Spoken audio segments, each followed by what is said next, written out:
altruism, of kindness. And we see that Avraham Avinu, he sees guests, and he, even though he's terribly in pain, he goes out of his way to bring guests into his home and to prepare items for his guest. However, amongst the items that he serves, him and Sarah serve the guest, there's one item that they themselves do not prepare, which is the water.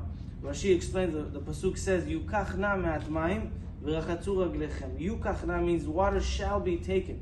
But he also says a little bit of water, right?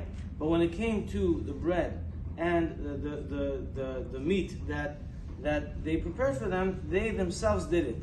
He told Sarah, Lushi v'asi ugod, go knead the dough and make the bread yourselves. And for the meat, he himself, Ve'ela bakar, that's Avraham. For the meat, Avraham Avinu is the one that ran himself. But for the water, he asked somebody else to do it. Not only that, he said, take a little bit of water. But when he gave them bread and meat, he gave them the whole one. Got kilos and kilos of flour to make bread. The whole calf just for one person, and the water just a little bit. So we learn two things from here. Number one, Rashi says that Avraham Avinu and Sarah prepared the dough and the meat. Later on, their offsprings in the midbar also got bread directly from Hashem. The man came directly from Hashem to Am Yisrael.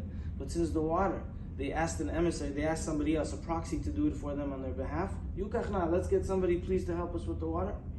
And so Hashem also gave us the water, not directly from him, rather through a proxy, through Moshe Rabbeinu. He hit the stone, and the water came from them. So this one just shows us how directly correlated our actions are with the bracha that we retain and that our offspring also will retain. Not only on the item itself, but how you have presented that mitzvah, it will come back to you to the same degree. But also, it says, Yukachna me'at mayim. Why a little bit of water? Let's give them a lot of water.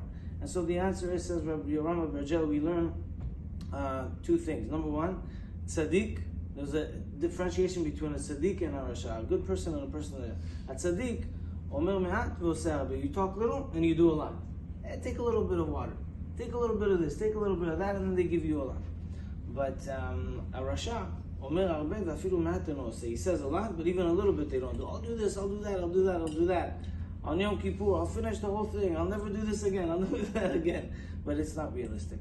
And also the promises that they may make to you. Now we see that with Avraham Avinu, a little bit. But not only that.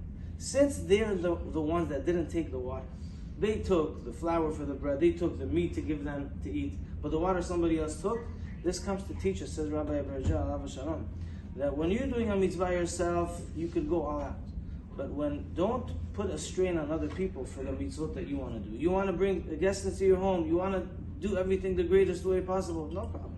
But if somebody else is helping you do it, don't put it all on them. Okay, you want to help? Okay, you give it a couple cups of water. Okay, thank you. But if you want to be grandiose in your mitzvot making, you could do it for yourself. But don't put that as a liability for somebody else. Bezrat Hashem, wishing everyone a Shabbat Shalom.